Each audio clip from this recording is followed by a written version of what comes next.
Welcome to BlackUSA.news morning show. I'm your host, William Honablew Jr. Join us as we explore the news and opinions that impact our community. We break down how the major stories have a very personal, local, and racial impact.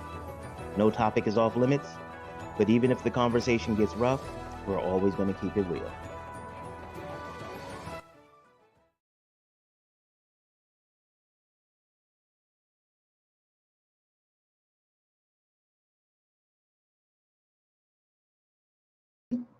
No, you cannot. Greetings and salutations, all my people out there in internet land. My name is William Honablew Jr., and I have the privilege and honor of serving as the host of the Black USA News morning show. How y'all doing this morning? I hope you all are doing wonderfully. I hope you had an amazing weekend and you're ready to get the week started, ready to get things done. Um, Today is April 11th, 2022. Today is National Marketing Appreciation Day. And I think that actually bodes really well for what we're doing today. The next stage after marketing is sales. What happens to a lot of people is that they get caught into the marketing. They want to have a whole lot of followers on social media. They want to have great websites. They want to have all of this great marketing material, great logos, and these type of assets. But they often forget about sales. They often forget that, hey, if nobody's buying this, what is the point? Hey, Jennifer, Rico, oh, everybody came out today. So if kind of going back, if you have great assets and gets people to go to your websites, gets people to go to your social media, but they're not buying anything, you're not going to be in business very long. I have one client that came to work with me.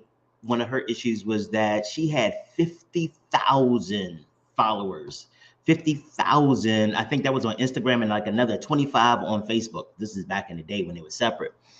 But she had less than 100 subscribers to her business. And so what her marketing and her graphic representation, all of her stuff was amazing, except it didn't get anybody to buy anything. And she almost lost her business with 50,000 followers, active followers. Like thousands of them were active and they checked in every day. But she didn't know how to get them from being aware of her business to actually giving her money. So we're going to talk a little bit about that today. But first and foremost, I need to make sure I give a big shout out to the super producer, Kyle Crazy Horse Morgan, and our assistant producer, Brandy Raymar. They are an amazing team to have to keep pushing the show to new heights and making sure that we're providing you the quality that you deserve. Real talk. Want to say also a big shout out to Donnie Glover. His show this morning, he had Gregory Branch, and they were talking about Dunbar High School and the impact that Dunbar High School and its alumni have not just had on business, not just on like the business of education and really helping step up graduation rates and things like that for Black students in Baltimore, but also have had impact on athletics, baseball, football, basketball, and on politics, on the military. It was really a great opportunity to remember that our high schools, our public high schools in urban cities and some of the disinvested communities, they produce incredible talent. And I think it's time, not even time, I think we should continue to remember that. So big up to Donnie for that. After my show today at noon Eastern Standard Time, you all can catch out Troy Rawlings. He's coming to you from the West Coast. So, it's 9 o'clock there for him. So at noon here, he has a wonderful guest. He always had, and every once in a while, he'll talk about relationships and it'll be really interesting, a little spicy. Speaking of relationships, want to big up to Erica Alston Buck and Tina Devereaux for the show Climbing Out. It airs on Black USA News at 8:30 on Sundays. Their philosophy is date 'em all, sis. So that very entertaining and provides a really interesting perspective on some things I never thought about. And before we get on to this show, just want to say I had an opportunity again, didn't sit in, didn't engage, but I got a chance to listen in to the Dear Black Girl show on Saturday, where Zaria and I can't, wow, then her name is escaping me. Nadaria? Nadaria. How they were talking about the impact of Judge Ketanji Brown Jackson has impacted them. And they really thought through like her election or her appointment really has an impact on their business. And even more so, it has an impact on how they see themselves and what they believe they are capable of. So that was wonderful. So if you all haven't checked out the Dear Black Girl show, make sure that you do. We have 7-day-a-week programming. A lot of our stuff is replayed. Make sure you like and subscribe our social media channels because we do a lot of replays. We do a lot of updates and things like that. We want to make sure that you stay engaged and you know what we're doing. Okay. So let's get into the conversation about sales. Let's see how there we go. All right, so today we're going to talk about business sales. One of the reasons that we're talking about this today, aside the fact that you all said you wanted it and Crazy Horse and Brandy said, let's do it.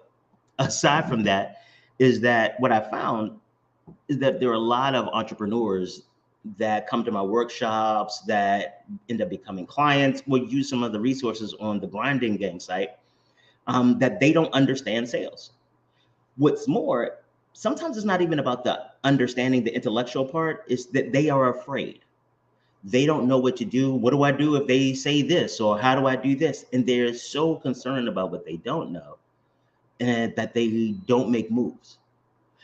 On the other side, you have some people who don't even think through sales and just think they're naturally charming or whatever, and they'll show up. And those don't go well in many cases either. So what we're going to talk about is how do you put it together? How do you do this? How do you make sure that you get the money that your business needs? All right. So first, let me be clear about what I'm talking about. I'm talking about consultative sales.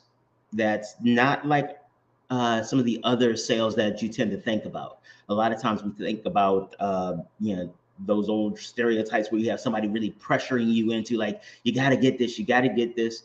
I'm not talking about that. To be honest, I don't know how to do those sales. Those high pressure tactic sales, those don't fall into my wheelhouse, my set of skills. So that's not what we're going to be talking about. If you're looking to do those types of sales, you're probably going to need to find somebody who has more experience. That's not me. What we're going to talk about is the consultative sales. This is where your approach is to figure out what the client's needs are and how your product or service fits those needs. It really is about the fit. We're not trying to push a product or service. We're not trying to, oh, you need to get this, or trying to, we do try to upsell because that's our job, but we don't try to pressure. This style is more for individuals who are trying to develop relationships along the way, who are looking to do business with the same client over and over again, who are looking to create a situation where that client chooses them. Not that, they go to you because you're the only person around, but when they have options, they choose you because not only hopefully your service or product is good, but you have a relationship with them. So that's what that is. Like I said, working to find a match between the service and the client's needs. And the goal is to help the client, not just to get a sale. Now, that's another big thing that you need to take into consideration as you're moving into sales. Why are you doing it? Many of us are going into sales because we need money. That's how we make our business grow. But if you are going into the particular situation, specifically to get money out of the client, not to find a way to help them, not the way to find to build a relationship, not the way to meet their needs, just I need the money you have, this style or what I'm going over may not fit you well because you'll be gravitating between the pressure tactics and developing a relationship. If you need the money, well, we'll talk a little bit about that later, but one of the things I want to suggest is that think about how you're doing the business. And we're more than happy to talk to you about why you're in that situation and how to keep that situation from cropping up again. Sometimes emergencies happen, but even then, make sure you're trying to help the client. All right. I believe the maxim: if you take care of your customers, your customers will take care of you. I don't believe that in absolute value. I don't believe that my customers are going to sacrifice their all so that they can support me.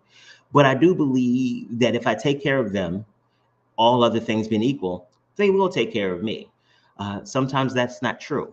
Don't get it twisted. I've gotten burnt on that, and I'm comfortable I would get burned in the future on that.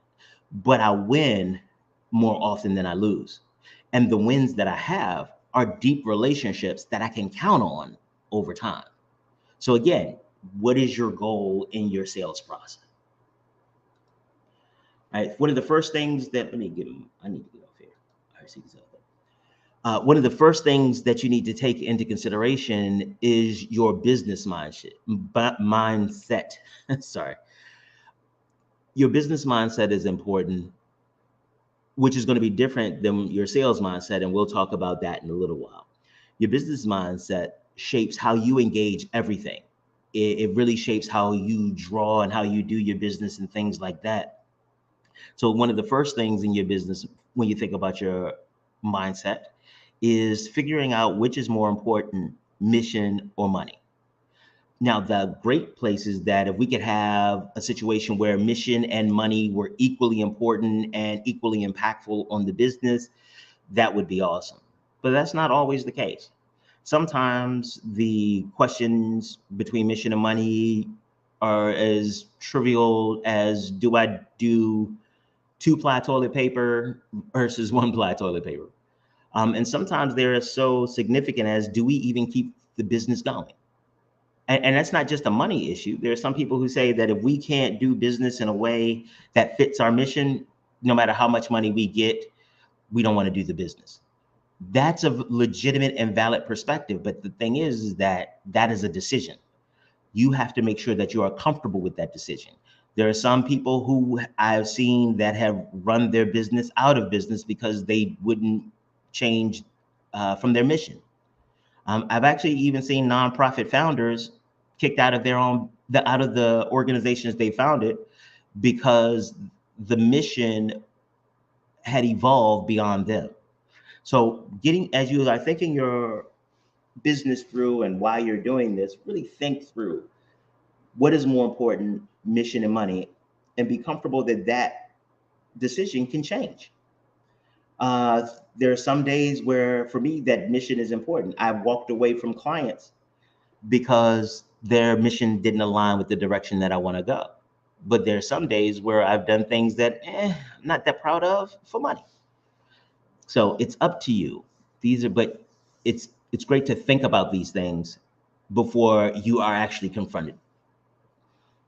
No one cares about you, and that's okay.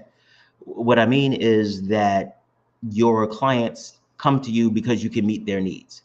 Not necessarily because you're a great person. Hopefully you are. Hopefully that bears into why they choose you. But making sure you understand the value of your needs and your personality versus what the client is really there for. You can be a great, wonderful individual, but if you work at McDonald's and I want a milkshake and your ice cream machine is broke, you can't meet my needs. I may enjoy coming to you. I may even decide, based on our relationship, that I'll order something else because I want to contribute. I'm sorry, that McDonald's example wasn't a great one, but I just wanted to get in a dig on the broken ice cream machine. My fault. Not even my fault. I'm comfortable with it. I thought about it. I'm good with that. But when you understand why they're there, you can focus on their needs and keep the commercial nature of your relationship going. When you make assumptions, that's okay. It's actually necessary. You don't actually know everything, but making sure that you understand the basis of your assumptions. For example, I've never been to London. However, I will be willing to argue with someone that people in London drive on the left side of the road. I've never been there. That is not information that I possess directly, but I would be willing to argue that. That's an assumption on my part. Now, it's a fact for other people who've been there, people who designed the road, the government there. It's a fact to them, but it's still an assumption on my part. Assumptions don't mean that you're wrong. Assumptions mean that you don't have any personal evidence to support the idea or the belief that you have. That's okay. That's how business works. But make sure that when you make an assumption or anything that you know, make sure you can identify the fact that supports it. So if I know that everybody drives on the left side in London, then I should be able to say, well, hey, my friend Quignon, who went to London, she told me that. I've seen movies and TV. There's been so much consistent information and jokes and things about it that I'm comfortable that it is a fact. So that's an assumption. If I'm planning to sell car parts in Europe or in London, then I need to make sure I have it designed for the left side, whatever that would look like. But that's an assumption I can use. Sometimes we make assumptions about people's motivations. That becomes a lot more suspect because that's what's happening in their head. How do you know what's happening in their head? Making sure that you set your business values, because you need to know what you stand for, because it will be challenged. If you don't think about it in advance, when it happens, you may do something that does not fit your character. Know who you are. This game, sales will change you because you spend so much of your time trying to figure out how to meet other people's needs. It will start to influence your decision making, or to start to influence how you see the world. So be careful to know who you are. Find an anchor point in your identity so that you don't just get pulled away from kind of your core identity. Understanding that as a business owner, as an entrepreneur, or as a business leader, your job is to guess. You don't know these things. You've never been on Monday, April 11th before. You've never engaged many of the clients that you're doing. You've never taken on some of these tasks before. So they are new. You don't know what you're doing. And so you are going to be guessing. That's why it's important to know who you are. That's why it's important to set values. That's why it's important to understand mission and money, because you will be guessing. The more things you know about yourself, the more likely it is that you'll be able to make guesses that are in your best interest. You must fixate on your 168. 24 hours a day, 7 days a week, 168 hours in a week. Thing is that you will never be able to get more time. It's going to be 24 hours a day, no matter what you do. The question becomes, what are you going to do with that 168? A lot of times there is this myth that entrepreneurs have that you should be able to get it all done. If it's your business, you should be able to do it all. Why? That's like saying the brain is in charge of my whole body, so my brain should be able to pump blood if my heart was gone. Again, that doesn't make sense. But somehow we believe entrepreneurs should be the end all be all. This is hard. When you only have 168 hours in a day, hours in a week, we need to focus on what do we do with those, and make sure that we start by reserving what we need for ourselves. That's our downtime. That's our sleep. That's the things that rejuvenate and replenish us. Because while we're talking about sales and getting money ain't worth it if it causes you your mind, your mental health, or your physical health. So the business algorithm is quite simple. What do I need to do to take money out of my pocket and put it, that's the inverse of the algorithm. That's the business algorithm is, what do I need to do to get my customers to take money out of their pocket and put it into mine? Everything else is about how we do that. How do I convince you that what I'm offering, it has enough value? How do I know whether you have enough money even to support what I'm offering? Those are the questions that we have to ask. Big shout out to Be More News, BeMoreNews.com. Be More News is the brainchild of Donnie Glover, founder of BlackUSA.news. It has been one of the voices of the Baltimore community, the Black Baltimore community, for over 20 years. And just want to say a big shout out to them. When you start thinking about your sales mindset, there's a negative way to engage and a positive way to engage. And these are just some of the examples. Like as you're engaging sales, you may get people to say these things to you, and this is the way that you can respond. So if you have people that say it's too complicated, let them know that, well, let's look at it another way. You could break it down into chunks and move it on. It's a waste of money. The investment will be worth it. It is looking at those things. Where do you have your value? A lot of these are about how you get your mindset straight. The prospects won't go for it. Then I'll show them the value. It will never fly. I won't know until I try. It can't be done. It'll be a challenge. It's a waste of time. Think of the possibilities. You can't, I can. Most of you all out there have heard a lot of those things out of the negative category. And sometimes you didn't have the information on the right or even the feeling that you could, and you let them talk you out of it. Were they wrong? We don't know in many cases because you never even tried. That's what sales is. It's about the try. The reality is, and I had to tell one of my mentees this a little while ago, is that every time that you ask somebody for the business, that is a help to you, because if they say no, well, you have nothing to lose. At that point, ask them why not. Get some more information about what's the downside. What else would they be looking for? What are you missing? What are their needs? The more information you have, that no is now a repository, will add to the repository of research on how you do sales better. Think about that. This person told you, no, I don't want what you have to offer. And then you ask them, well, why not? Say, well, because you didn't mention that. Well, all I had to do was mention that. Boom, let me tell you about it. Well, they said, well, because your product doesn't have this or your service doesn't have this particular feature. Well, now that gives you information to go back and maybe develop your product or service more. So yes, there's going to be a lot of rejection, and a lot of the stuff on the left-hand side is value-based. Look at the words, it's too complicated. That suggests there's a level of complication that I'm willing to have. What you're doing goes too far. That's a value. It's a waste of money.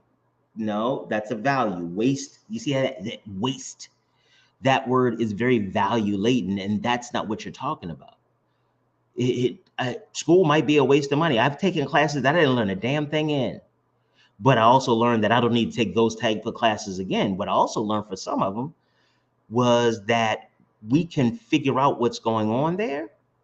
And so let me give an example. There was one workshop I went to where the person they charged like $50, $60 for a lot of information that I thought was pretty fundamental. It was a waste of my money, except that what I learned was that people are willing to pay $50 or $60 for a workshop that I thought was basic. So maybe I was in the wrong business. Hey, Shannon, good morning. Oh, good morning, Shonda. Everybody's here today. You know what? I just realized there's probably a lot more of you all on because I know spring break is happening a lot around here. So good morning to you all. So again, all of these things are about what you value. How do you value? How do you want things to progress? How do you feel? All right, now the steps in selling. Let me go back. Want to say a big shout out to Donnie Glover, the I Am Black Wall Street book. It is a really great piece of literature that really helps you understand not just that there was a Black Wall Street in Greenwood and Tulsa, Oklahoma, but also about the other Black Wall Streets around the country. And also how people got to Black Wall Street. And in my estimation, it provides a really good roadmap on how we can build some more Black Wall Streets in our current communities. All right, the steps for sales. There's about 7 of them. Well, there are 7 of them. People break these down into different areas or different kind of things. But the way that I look at it, the 7 steps are prospecting, making the original contact, qualifying, doing the presentation, addressing concerns, closing the sales, and getting referral. I'm going to go through each of these. I don't even know why I had that like high pitched thing just now. All right, I think this slide is good. All right, I'm back. So prospecting, that's the first step. Now it means that you're finding a potential buyer for what you're selling. Uh, Prospecting is one of the more difficult parts, and this is where we rely a lot on the marketing aspect. Remember, sales is the next stage in marketing, because marketing can get people interested. Marketing people lets people know about your business, they get them excited, but sales is what actually closes them and gets them to give you money. So the marketing we do hand in hand with prospecting, we do hand in hand with marketing. So you want to make sure that marketing has got somebody's attention, and then you can follow up right on what their attention is. So one of the things I tell you all about all the time is this guy, Lynn the Plumber, this company, Lynn the Plumber. I know about Lynn the Plumber because I'm sitting down watching a movie or watching a TV show, and my friend is like, oh, shh. And I'm like, what? It's a commercial. She's like, yeah, but look at the baby. He's a beautiful, chubby little baby. And I'm like, okay, but she loves babies. So we just, the commercial came and gone. So we continue watching, and then the commercial comes up again. And we have to stop and watch the little baby because it's so cute, the little baby. Now, Linda Plummer has clearly got her attention, but she doesn't have any plumbing needs. So what that means is that Linda Plummer needs to stay in her mind. Also, I don't even know if she remembers that it was a Linda Plummer commercial. The only reason I paid attention was because I was very impressed with how their marketing was like they targeted her specifically.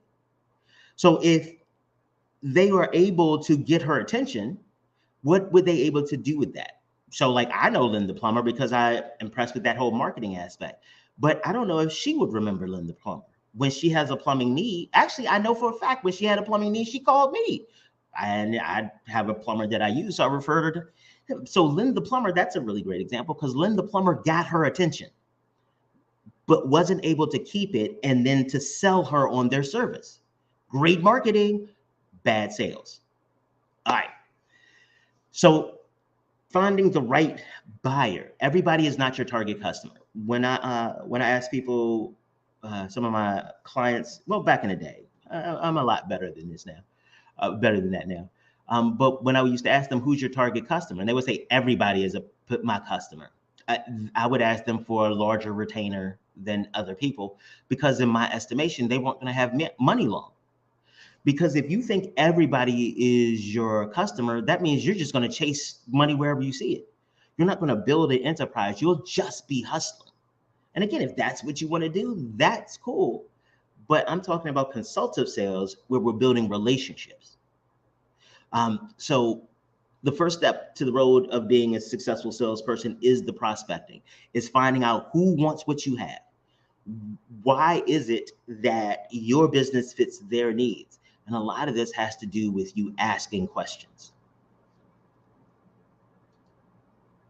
So the first stage after you prospect, where you ask them qualifying questions and stuff like, well, after you find them, you make the first contact, and then you want to know a little bit more about them. Be brief and concise about who you are and what you offer. Because a lot of people that you're going to deal with, they may not have a lot of time to deal with you.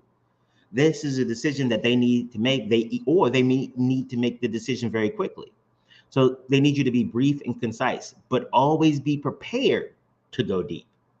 Okay, because there's nothing worse than sitting with a salesperson who gives you that brief overview or that high level overview, and then you ask them details about implementation and they have no idea.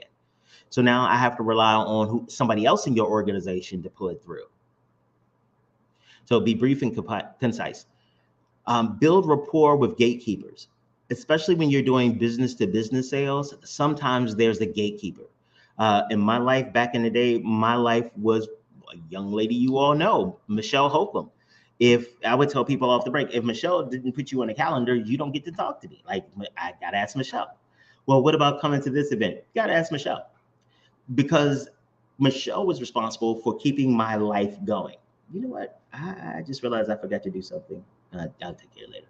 Michelle was responsible for keeping my life going, and I wasn't going to disrupt it by throwing like scheduling something and it disrupts anything else. So she was the gatekeeper, to the extent that people were bringing her gifts to get meetings with me. Not to do that, I wouldn't suggest that, but developing a rapport with the gatekeeper. I have a friend who does medical sales. She used to go every month with a small box of chocolates to this office, and eventually she got an appointment with the person who made the decision. The other thing is that she got information on how they made decisions that some of the other vendors didn't. So those relationships really do help. Pay attention to inflection and details. When I'm talking about inflection and details, like word choice. So like if their voice goes up or if they start looking away, make sure that you pay attention to that so that you know how to respond. A lot of sales, and we'll cover this a little while, but it's more art than science. It's not that if you say this, then they will do this. It really is about understanding and learning the person, and learning what they respond to, learning what's important to them, and learning how to engage them. That's what this really is. And so if you build if you pay attention to the details, the inflections in their voice, when they look away and those types of things, you'll be in a better position to really help them help understand, a better position to help them. And for you to understand what their true needs are and what their motivations are. Keep your energy up throughout the presentation. And it's hard because if you use a line or you say something to them that normally gets a lot of attention or whatever, and they're like, oh, okay, that doesn't feel so good, especially because you have these assumptions in your head and they didn't keep it up. But keep up the energy, because just like you're listening for inflections and looking at them, they're doing the same for you. So you need to be up on it. You need to make sure that you convey that you understand what's going on, and that this is the type of relationship that they're looking for. Talk to people, not at them. There are a lot of times where we are so excited about what we're supposed to do, excited about the sale, excited about it all, that we forget to talk to people. That it's a conversation, that it's a discussion. It becomes a presentation. I'm just going to tell you things, but that presentation is good, but make it a small part so that they can ask questions and that they can engage, because this is part of the rapport building process. Listen to the details. Make sure that you take notes. I've had people tell me, the last person who came in my office, they weren't taking notes, and I didn't feel like they were even really paying attention because they weren't taking notes. They had no idea what I was writing. Now, granted, I was taking notes on that particular meeting on what he was saying, but just the idea of me taking notes actually helped the sale. And that's the thing you got to remember, that this is about how people see you, about how people make their decisions. And shameless self-promotion, the Grinding Gang, my company, we do a really great job of helping you break down and understand your target market and really anchor into them so that you can be successful. So just FYI, you might want to holler at your boy. All right. After you make your first contact, hopefully in your prospecting, you've qualified them. The qualification comes from asking questions to see if there really is a match between what you're offering and what they need, the money and resources that they have, and what you're offering. It's just about finding that match. And that's the qualification. Oh, thank you, Kiara. That's the qualification process. Now, I'm talking about all of these things as individual steps, but sometimes they're not. Sometimes all of this stuff happens with a hot dog vendor. And I probably should explain that. A hot dog vendor versus building, a multi-million-dollar, multi-year project. With the hot dog vendor, the prospecting is you look around and figure out what areas you need to set up your shop, how many people that look like or seem like the people that would come and buy from you. The prospecting, I forgot about the steps myself. Let's go back through it. Because I want to use the hot dog vendor. Okay, so prospecting, the original contact, maybe when they walk up to the hot dog stand. The qualification is when you tell them the money and they tell you what they want. Presentation is you make it and you give it to them. Their concerns like, does this have hots on it? Nah. Closing the sales, like, all right, you exchange money, you exchange hot dogs, and then you tell them, hey, send your friends over. All 7 steps.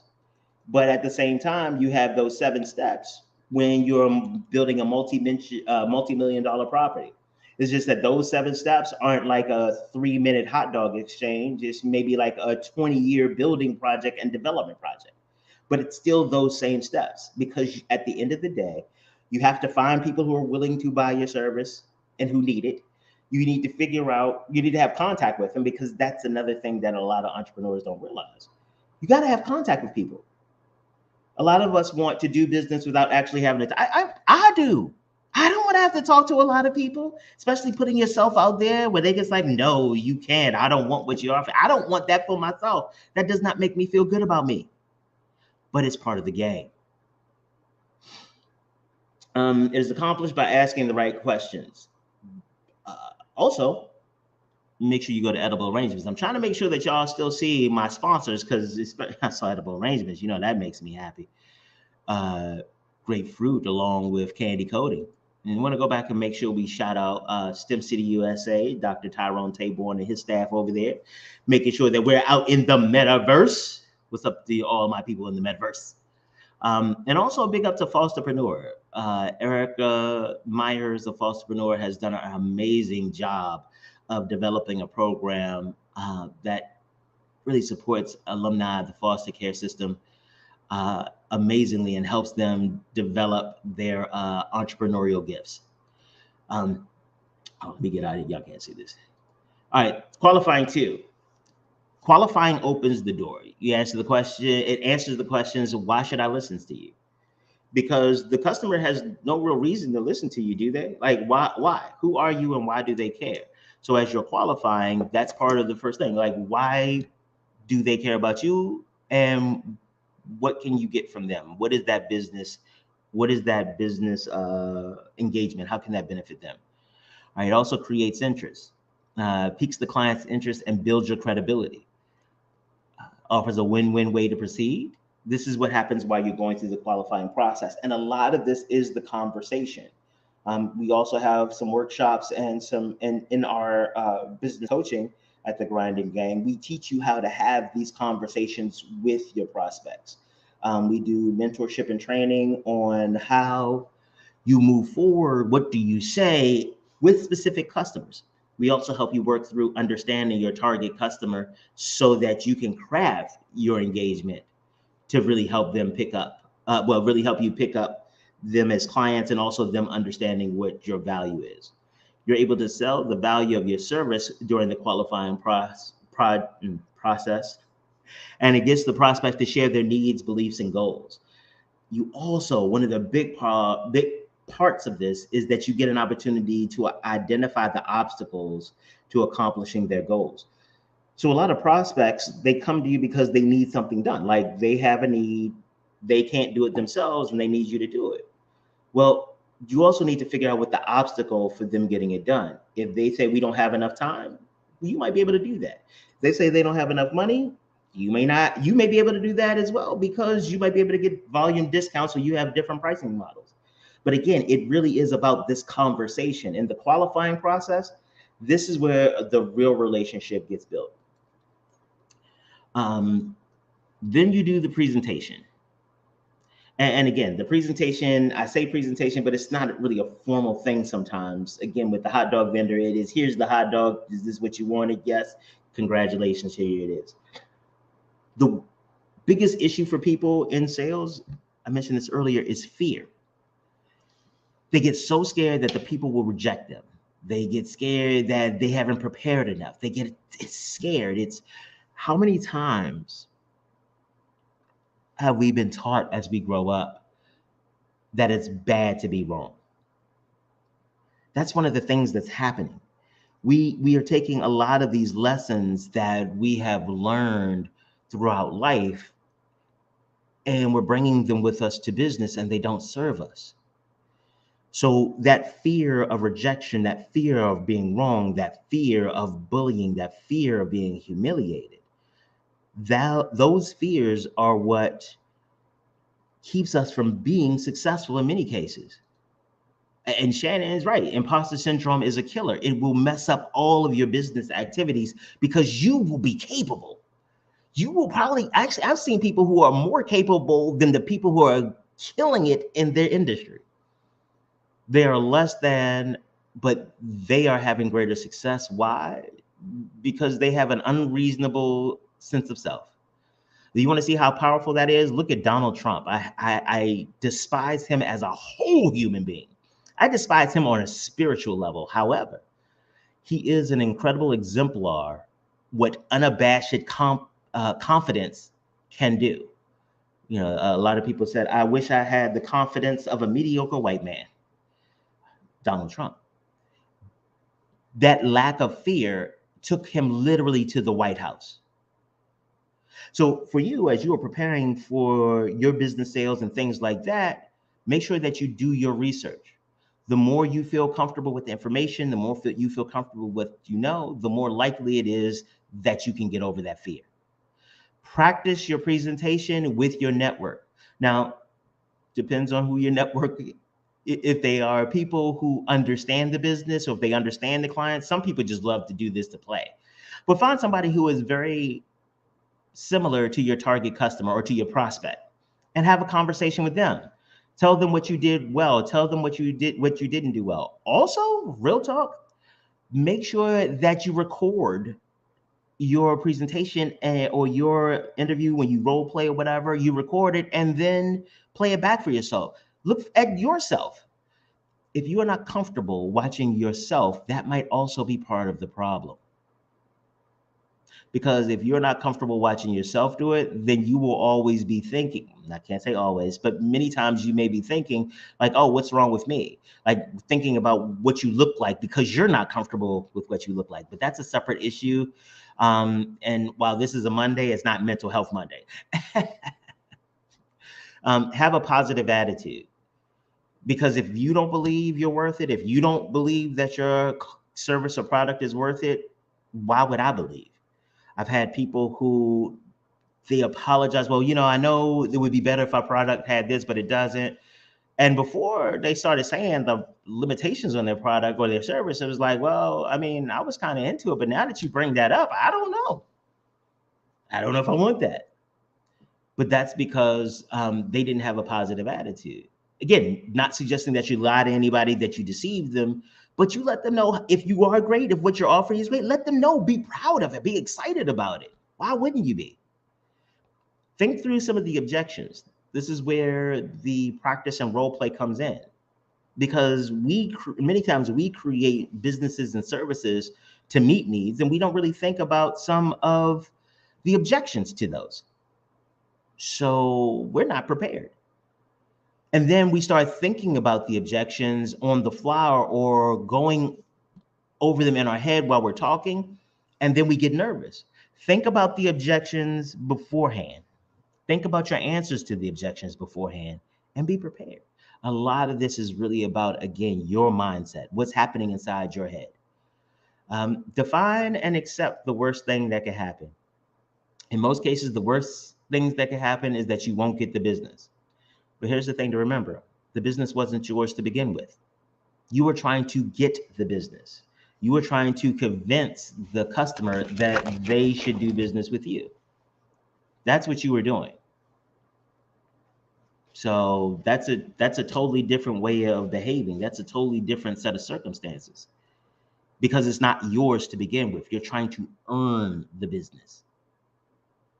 Even once they do business with you, they're still not your clients. They still have options. So making sure that you start thinking, when you define the worst that can happen, is that you don't do business with them. And that's not that bad. Hell, there's a lot of times, well, not a lot. There are actually a few business deals that I didn't get that I'm actually really happy that I didn't, because they would not have played. I don't even know how to say this without being exceptionally rude. Why am I worried about being rude right now? I tend not to be worried about it other times. They just weren't ready. I'll just leave it at that. They weren't ready. They weren't ready. Let's see, what else? Prepare for follow-up questions. There are a lot of people who they get the business, they get the roles, they're prepared, they've done an amazing job, and they're not prepared to close. You get to the end of it, and it's like, all right, I'm really interested. I love what you shared with me. What do I do now? I don't know. I don't know. And Shannon is right. The right client will gravitate towards you because it is about finding the fit. When you try to move and meet other people's needs like that, then we don't know how long you'll be able to fit it. That's what I'm saying. Like, business is such an art and not a science.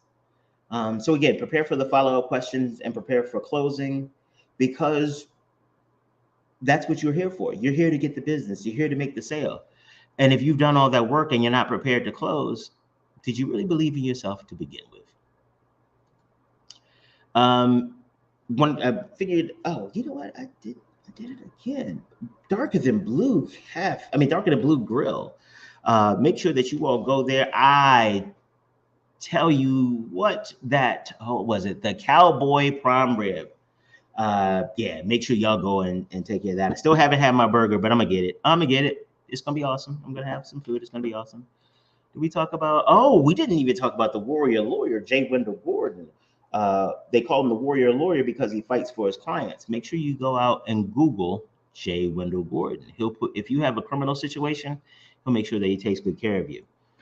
Share Space with Chap and Quita happens tonight, 7 p.m. Every Monday at 7 p.m. Actually, they do an amazing job of bringing community-based information to our larger Black USA News community. Love watching their show and working with them. All right, so kind of going through the presentation of how you should show up. These are some of the best practices, or at least the practices that I've seen work for many of my clients. Introduce yourself. Hi, my name is William Honablew Jr. I am the president of the Grinding Gang and the host of the Black USA News Morning Show. Explain why you're talking to them. I'd like to talk to you about a potential opportunity for the Grinding Gang to help support you and your business and really help you take it to the next level. Give them an overview of your service. The Grinding Gang is a community of business leaders and entrepreneurs who are really trying to help nascent stage businesses take their business to the next level. A lot of times businesses don't understand what to do with all the information that they get, with all of people's opinions and all of the articles. And what we do is help them get through all of the noise. We help them uncover their values, their mission, their vision, and help them identify the target customer that will help them get there. Overview of the service. Ask them, is there anything that they want you to cover in particular? I'm going to talk a little bit about some of the technical aspects of our service, but I want to find out from you, what is some of the hot button issues that you are looking to, or some of your goals that you're looking to have met? Boom. Giving them some background information about the cost of college. And this is specifically, I made this line for somebody out there, the cost of college or the cost of the product in general. If you are advertising a college, if you're advertising a scholarship search service, then you should give them information about that. If I'm talking about the Grinding Gang, I give them information about, well, the Grinding Gang is started 20 years ago in 1999 as my way to give back to the business community. I felt that there were a lot of small businesses who weren't getting the type of information they need, and most of the ones that needed it didn't have the budget for the people who could help them. I decided to fill in the gap. That's the background information on how the Grinding Gang got started. Then I give them information about me. Well, I've been doing business consulting officially since about 1999. I started my first business when I was in the 11th grade. I started selling candy out of a book bag. I was doing really well. Some days I generate about $80 in profit a day. It was wonderful. But as I moved through my undergrad, law school, business school, I started realizing that there is a need that wasn't getting met, that people in my community weren't getting the same information that I was getting, and I want to fix that. That's the background information about the Grinding Gang and also on me. Ask them to fill out the college funding worksheet. Again, I did this for a scholarship search service business. And in my case, I'd ask them to go to my website and figure out the membership form. I'd ask them to actually fill out a customer inquiry survey that I have to begin with. Then ask them some questions and get them thinking about their situation. Why is it that you're in business? What is it that is going to happen once we finish our transaction? What's going to happen next? What is next for you? How are you going to use this? How is it going to change your circumstance? Because you want to make sure, I want to make sure that I understand all of their needs and I can follow them all the way through. And then I want to be able to explain the service and how it works. How long is it going to take? How much work is it going to be on their part? How much work is it going to be on your part? Hey, Erica. What is it going to do? How much technology? Like all of these things are important for them to know. Let's see. Last thing, I want to say big up, well, not last thing on presentations, but also want to say big up to Breadcoin. Breadcoin does an awesome job of really helping individuals who are food insecure get access to food and still maintain their dignity. You'll be hearing a lot more about Breadcoin coming up. Explain the benefits of your service. Now, these are the things that you should practice. Again, you may not do all of these in a meeting or in one meeting, but make sure these are the things that you practice. Explain the benefits of your service. We help you figure that out as well. Like, are you saving people money? Are you making them money? And when you understand their goals, that's also more helpful. Let's see, what else? Ask them for questions and concerns. Answer and address all their questions and concerns directly. Now, a lot of this is about dealing with their objections as well. This presentation merges into addressing objections because it's, like I said, I'm describing them individually, but it happens rather fluidly in a conversation or in a relationship. Ask for more questions and concerns. If you can feel that they're holding something back, don't be rude, don't be off-putting necessarily, but try to find out what it is, because normally it's the thing that they're hiding that is going to make the difference in the deal. Ask the prospect if they're interested in the service, and then let them answer. Like, what are you interested in? Why do you need this? How will this change your outcomes? And again, the grinding gang can help you figure out what those questions are. Fill out the paperwork and get payment. There's a lot of times that people show up not prepared to get payment.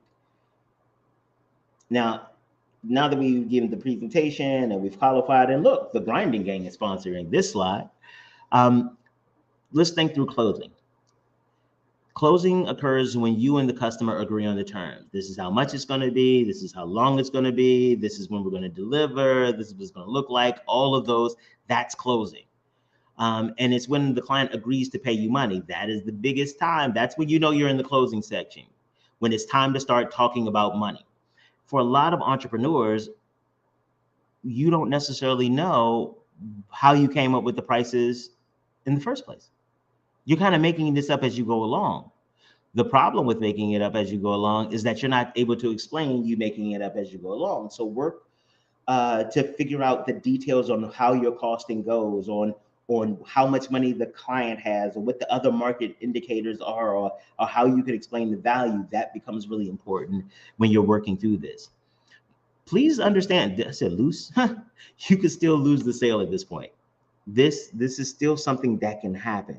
Not lose the sale, but you can still lose it.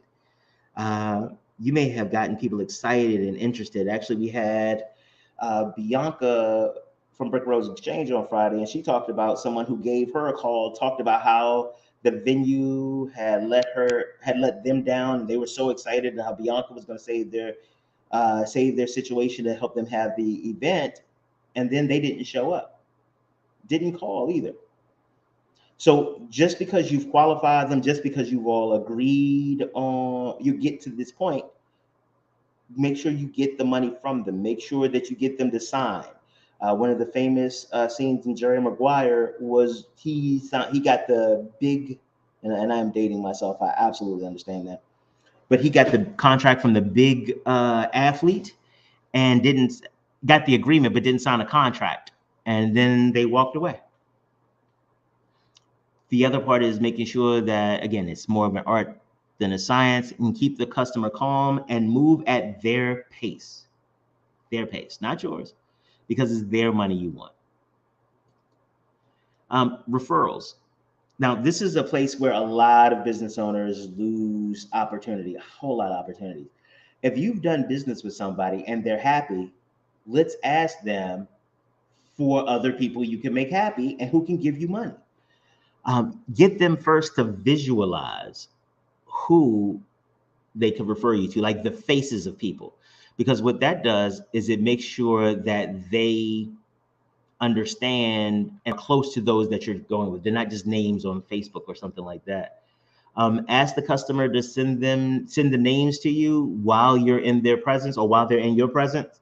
If it's an email, if it's a text message, if it's in writing, have them do it there. If it's over phone, have them read it off and give it to you there, because my experience is that once people leave, you have to do a lot more work to get them to do it. I need to fix this typo.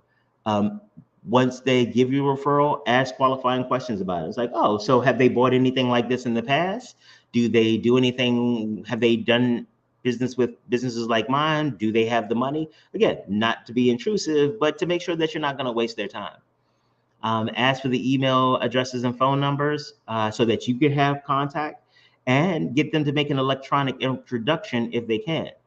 And if they make an electronic introduction, ask them if they can't make the electronic introduction, ask them if you can use their name, and don't wait too long after making the referrals.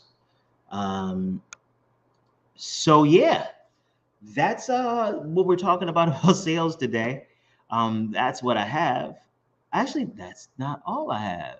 I think I may have enough time to tell you all or give you an example of how we pull it all together. Let me share this video with you guys.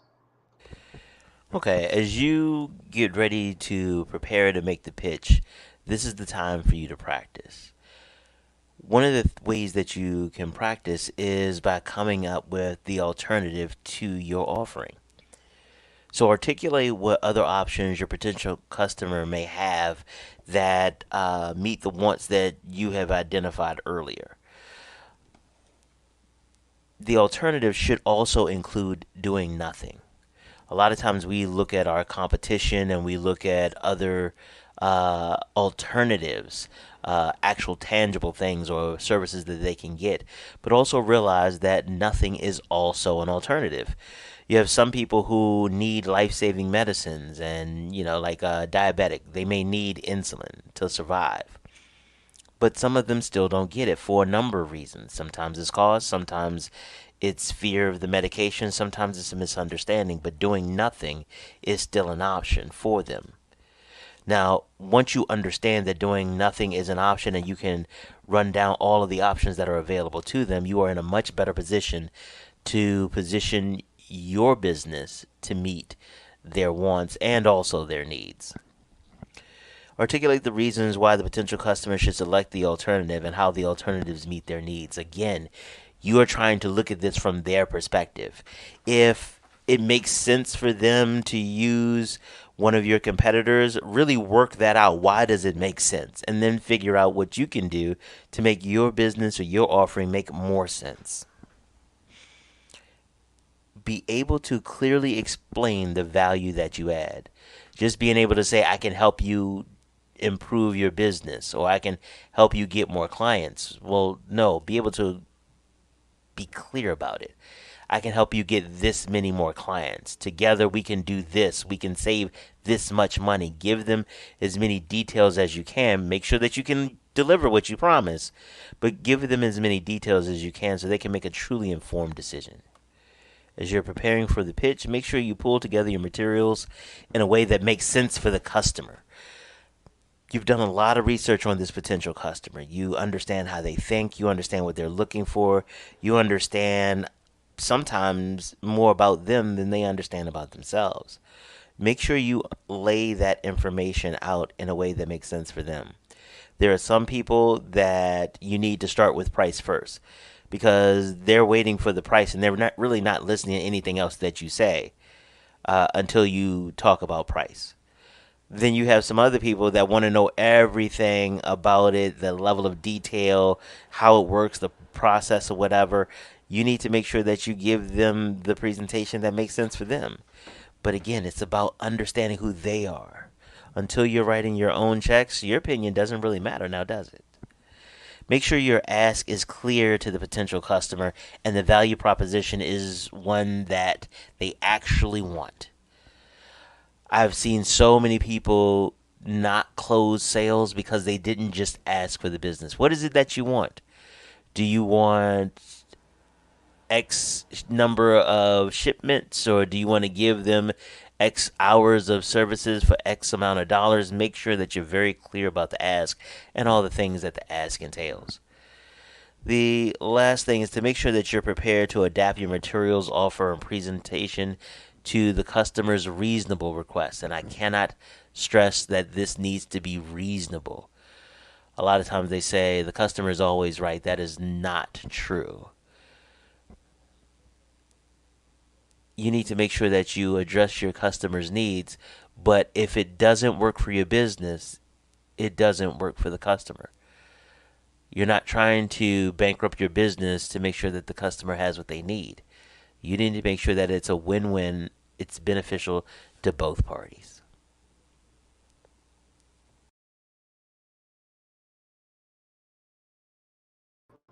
There you go. Just wanted to share that with you. There's some more of those things on grindinggang.com. We really help you. Let me put this back up there. We really help you figure these types of things out and really take your business to the next level. Um, we're going to do some more stuff like this on and on and on and on and on and on and on, because I think it's important that as entrepreneurs, as we start investing in our community, that we understand what business is. So we're going to do some more business stuff tomorrow. We'll be black then. See you then.